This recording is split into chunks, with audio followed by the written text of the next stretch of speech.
Welcome back to FlatsClass University, everybody. We're going to talk about top waters for inshore angling today.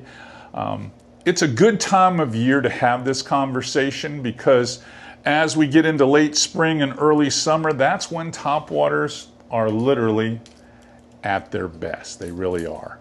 So why not give you some, I'm going to say some parameters or some precursors that are going to set you up for fishing effectively with topwater. Number one commonality with all topwaters work best, honestly, during low light situations.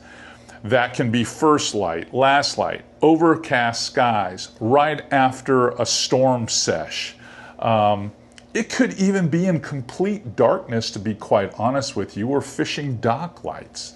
That's when it's the most effective. I'd say the second factor, because it's an alpha bait, you're going to need moving water, whether it's incoming water or outgoing water, you're going to need that moving water.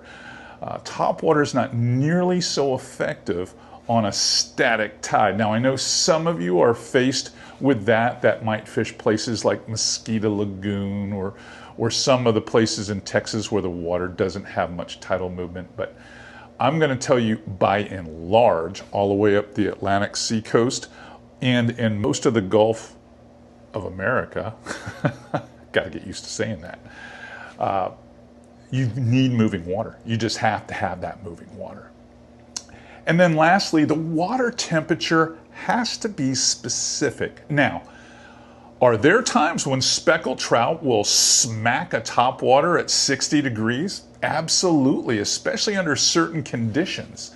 Worked slow, but again, the natural time for them to start whacking or slashing at topwater is going to be when that water temperature gets to be about 65 or better, all the way up to about 85 degrees. Now, in my piece of water that I fish, for a living in, I don't even start thinking about topwater until I see that 70 degree mark. But once I see 70, I start feeling like I can catch an alpha fish on an alpha bait, and out comes the topwater. So let's get started with my first box, and that's walking baits. Now, walking baits have a lot of variety in them. But I'm going to tell you one thing about all walking baits that most of us relate to. We call them walking baits or surface walkers because you're walking them. You're doing that classic walk the dog back and forth motion, and it draws or elicits some vicious strikes. It really does. Depending whether you're using a large topwater or if you're, in calmer, quieter times and you're using a smaller topwater, really it's that same rhythmic action over a calm surface that is the drawing power of this whole family. And there's all kinds of different shapes to the walking bait series. Whether you're using some of them that are quiet, some of them that have a one knock, some of them like the she-dog series that has a much higher pitch rattle in them, more reflective surfaces. And there are lots of brands other than Mirrolure that make very effective walking baits. The one thing I feel that rings through with all walking baits is they do better in calm to just slightly breezy conditions.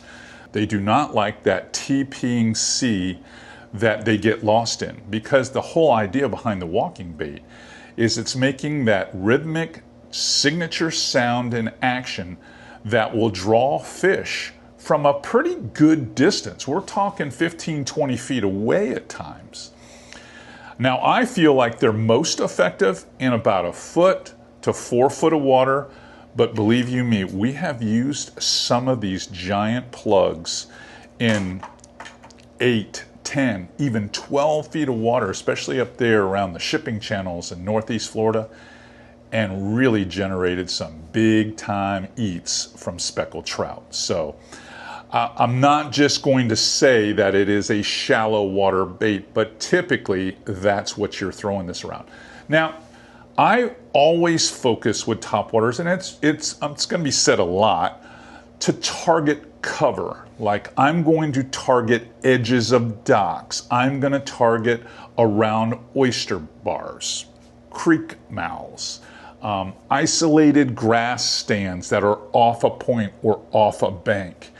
That's what I like to focus on with topwater. I like to work them by those zones because I feel like those are bait holders.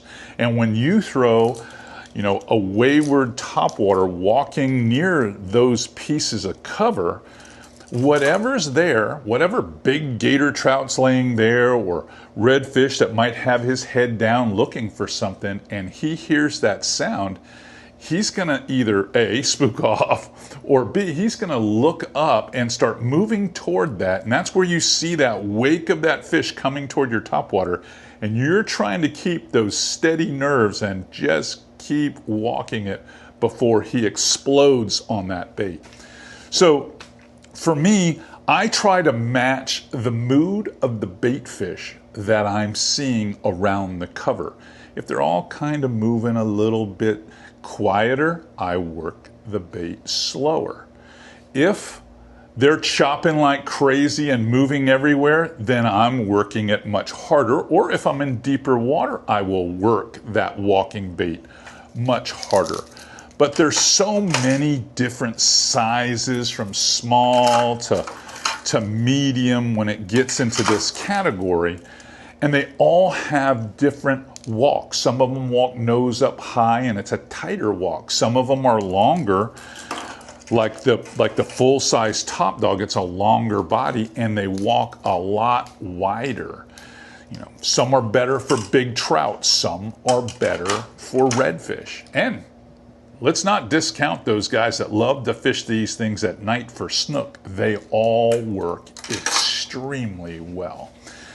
Now I want to move on to my second family or group of topwater surface baits, and that is the popper. The popper is a cup-faced topwater surface bait that usually will sit a little tail heavy in the water so that when you pop, this concave face here will spit water. It'll just poof out in front of it. Well, that splashy, noisy signature will draw fish again from a great distance. Now, I will say again, calm water or slightly breezy. When I say slightly breezy, I'm talking about winds or breezes that are under 10 miles an hour. No topwater is going to be effective if you've got that rough water. Anytime you see that wash machine effect, it's just not going to be the best bait because the fish don't want to get up there where they're being lifted up and down, nearly coming out of the water. These baits work so much better in calmer conditions. Now, poppers for me have been immensely helpful for speckled trout. That's where I got really sold on the popper when I first started fishing. I think I really started fishing these things harder in the 1990s when we were speckled trout fishing. There was a Storm's chug bug. The chug bug was one of those baits that you could really pop on the surface, whether you just popped it in a straight line like chug, chug, chug, chug, and then stopped it, or if you walked it and let it spit a little bit. Anytime you could work a bait that slow, and I'm going to say in 1 to 4 foot of water again for this bait, and we would work this over these huge grass prairies that would have potholes in them. And just like the popping cork, the noise this thing would give off and the surface signature of the spray would just pull trout up where they would be looking up, and they would race up and they would hover underneath it, and you would sit still with it, and the next time you moved it, they would just tadoosh, they would just grab it. I mean, just smoke it. And it worked good in a lot of different water clarities. Naturally, it works good in that low light window because we talked about that for all the topwater surface lures. but it worked good in stained water, so I could use it in creeks and rivers. I could use it in marshy zones. It worked good in muddy water when I would go fish in Georgia, because I fished on the Redfish tours for quite a while there, back when the ESPN Redfish Cup was on television and the FLW Redfish series. Well, we traveled from the Carolinas down the Atlantic coast all the way through Florida in many places, the upper Gulf Coast, and then out to Texas. And poppers were probably one of my favorite plugs to use. I could use them in muddy water that we would have in the Carolinas or Louisiana. They just were so effective. The other nice thing about it is I could put them up underneath docks, or I could let the wind blow them underneath the mangrove shorelines, and I could work them real hard under there, pop, pop, pop, and you would have fish explode under there on higher tide phases. So poppers shouldn't be overlooked as one of your go-to baits this summer, because I'm telling you right now, whether you throw an average size one like this Mirrolure Papa Mullet, or you get the big ones, the big cut face plugs that you're working for huge fish, like the big redfish schools in Louisiana, that's what I use this one for. And it just sprays like crazy. Or if I'm catching bluefish somewhere, these larger poppers work excellent, even in deep water, because they're up there feeding on the surface for all kinds of bunker and things like that. So poppers, they should have a place in your tackle. All right, now we're gonna talk about a couple of baits that you're not thinking about using, but they're super effective. And that group of baits would be the prop baits and the ploppers. Now, this group of baits, in my opinion, is the most effective for drawing the most fish to them. And they are the less fatiguing of all the lures to actually work, because you're not imparting, all this walk the dog action. Basically, you fire that thing out there and you just reel it back. Now, you can slurp it every once in a while and get that little zip. And I grew up on these baits. I cut my teeth back in the 70s and 80s and 90s when I was learning how to fish and was really into speckled trout fishing. We used to fish the old Devil's Horse. We used to fish the old Bangalore, this 5M Mirrolure. They were just excellent. And then when Dalberg came out with his River to Sea Whopper plopper, and we started using that here in the 2000s, it was just like one of those baits that just brought your mind back in time. You're like, this thing is going to be amazing. Now, a lot of people like Berkeley and stuff have knocked it off with the Chapo. They've all changed it up a little bit, and there's various sizes. But we're talking about a bait that you just swing it out there and you just reel it back. And there's a sweet spot, and every reel ratio will find it for you. When you get that thing really rolling, you hear it will draw fish from everywhere. Now, I prefer to throw the prop baits and the ploppers, and I'm gonna say that 2 to 6 foot zone, but I throw it everywhere. I throw it over in extremely high tides when fish are super scattered. That's when I love to throw it. Over the top of those oyster bar flats, over the top of limestone, along seawalls, trying to draw fish out from under deeper docks. It works excellent in all those situations. If you've got fish that are ganged up and they're blowing up on schooling bait, that it's hard to beat these big ploppers or these prop baits, because they really do zip around really good and they make a lot of noise. It's one of my favorite baits to throw in the summer. I'd say about the only kryptonite it has is floating grass. Floating grass will absolutely hurt this one because you're constantly moving it. There is no shaking it off with some twitches and stuff like that. If there's grass on top of the surface, it's very difficult to be successful. But early in the morning or in the evening when you're fishing this and you've got those calm to little bit of texture on the water, those little afternoon breezes that you get, this is a really tough bait to beat. I mean, it is a fantastic lure, whether you're fishing for trout, redfish, and even snook will smash this thing. It is an amazing bait. Prop and ploppers. It's not going to be the #1 topwater surface lure that I grab, but it would definitely be with me on most days when we're starting to look at May and June and July. That's big fish time. It's big water time when your tides are getting higher. You'd be surprised. Fish this on the beach sometime. You're gonna be amazed what you catch. Now, this next category, as we move into the summer, where I live here on the Nature and Big Bend coast, where we fish a lot of flooded marsh, many times we'll shoot television shows and YouTube clips up in flooded grass in Northeast Florida or South Carolina, places like that. I spend my summers, or a big portion of my summer, in Louisiana. And the one factor that is a common denominator in all those zones is I have to deal with grass. Anytime you have either floating trash debris grass on the surface that just drives you crazy because you're like, I can't use treble hook plugs, I can't fish topwater, and it's frustrating, I have an answer for you. And that's this series of baits in the way that I rig them.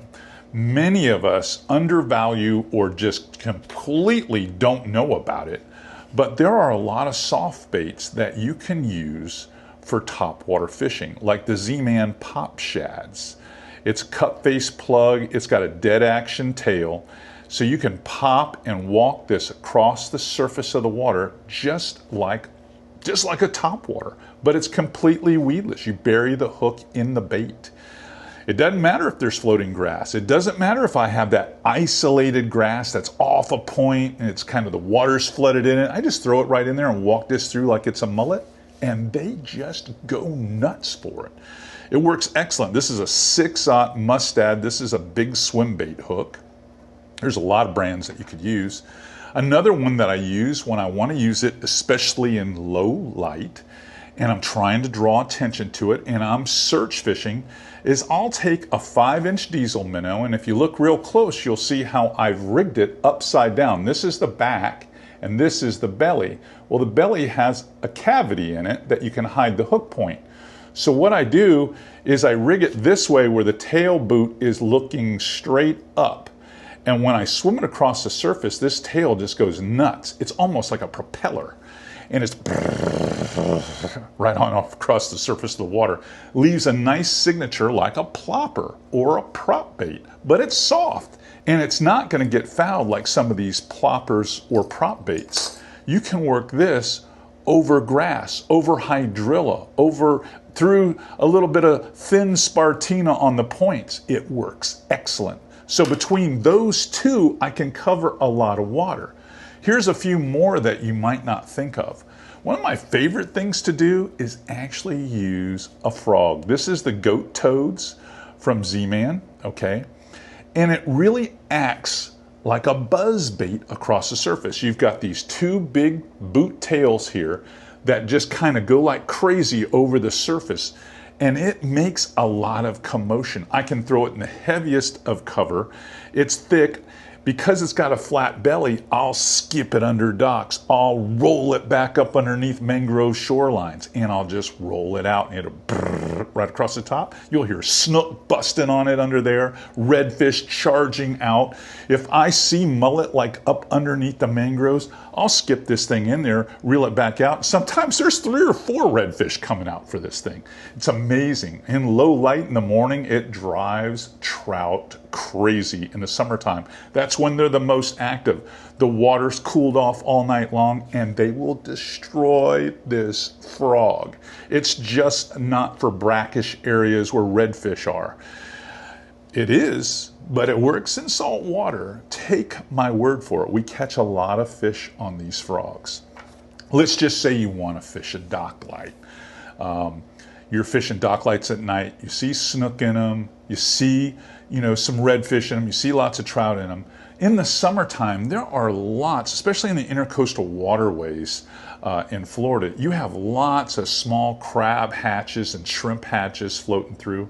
The one thing about Z-Man baits and TPE is it is resilient and stretchy, but it also floats very well. It will float a hook, no problem. Now on this one, I put a weighted hook so I could reel it across the top of the water, and then if one tried to get it, I could act like it was sinking in the light and get away from them. I just let it fall, and it would fall a little bit, and they would just attack it. But lots of times in dock lights, this little Z-Man kicker crabs is absolute money. You can use the Z-Man Prawn Stars the same way. You can reel it across the top of the surface, and then when you stop it, the Z-Man Prawn Stars legs move with such realism that it will just, the tail will pump a little bit like that, and because it's made out of TPE, it just sinks beautifully in the water. Nice, slow, steady glide. It drives them crazy, but lots of times I'll kind of burn these through in the tide and the light, and if I get some interest, I might take it off speed and let it start to sink. As soon as it sinks, one of them whacks it. So if you're looking for a way to leverage topwater baits, I'm telling you right now, do not overlook this category. This category is probably one of the ones that you want to really leverage the most this summer. You heard it here first. FlatsClass teaches you how to catch them and where to catch them. Hopefully this video served you well, and we've earned a big thumbs up, and you'll smash that subscription button for me, because when you do that, we're growing our community here, and I can bring you more of these videos every day, like the one I'm bringing you tomorrow. See you then.